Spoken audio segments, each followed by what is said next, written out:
आणि आता बातमी आहे अलमट्टी धरणासंदर्भातली, कारण अलमट्टी धरणामुळे सांगली कोल्हापूरला खास करून कशा प्रकारे पुराचा धोका बघायला मिळतो हे आपण याआधी पाहिलेलं आहे। मात्र तरी देखील कर्नाटक सरकारची अडेलतट्टू भूमिका बघायला मिळते।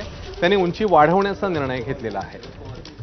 त्यामुळे सांगली आणि कोल्हापूरला मात्र हा पुराचा धोका वाढतोय। धरणाची उंची वाढवण्यासाठी मंत्रिमंडळ बैठकीत 1,20,000 कोटींच्या खर्चाला मान्यता मिळाली आहे। यासाठी सुमारे 14 लाख एकर भूसंपादन करण्यात येणार असल्याची माहिती आहे। तर अलमट्टी धरणाची उंची 49 मीटर इतकी आहे। कर्नाटक सरकारच्या निर्णयाविरोधात महाराष्ट्र सरकार सर्वोच्च न्यायालयामध्ये धाव घेण्याची शक्यता आहे।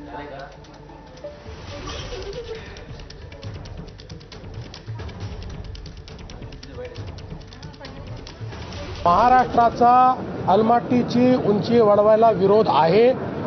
या संदर्भात आवश्यकता पडली तर महाराष्ट्र सर्वोच्च न्यायालयामध्ये जाईल आणि त्या ठिकाणी कर्नाटकच्या विरुद्ध पिटिशन करेल। आवश्यकता पडली तर महाराष्ट्र सर्वोच्च न्यायालयामध्ये जाईल आणि त्या ठिकाणी कर्नाटकच्या विरुद्ध पिटिशन करेल।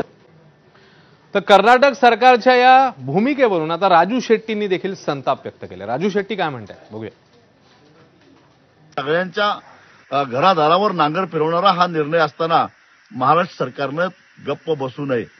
IIT रुडकीनं सुद्धा अलमट्टीमुळे पाण्याच्या वेगामध्ये अडथळा निर्माण होऊन महापूर वारंवार येतो असा प्राथमिक निष्कर्ष काढलेला आहे।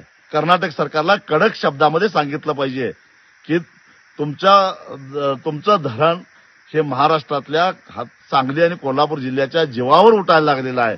तेव्हा कृपा करून असले उद्योग करू नका असं केंद्र सरकारनं कर्नाटकला खडसावून सांगणं गरजेचं आहे।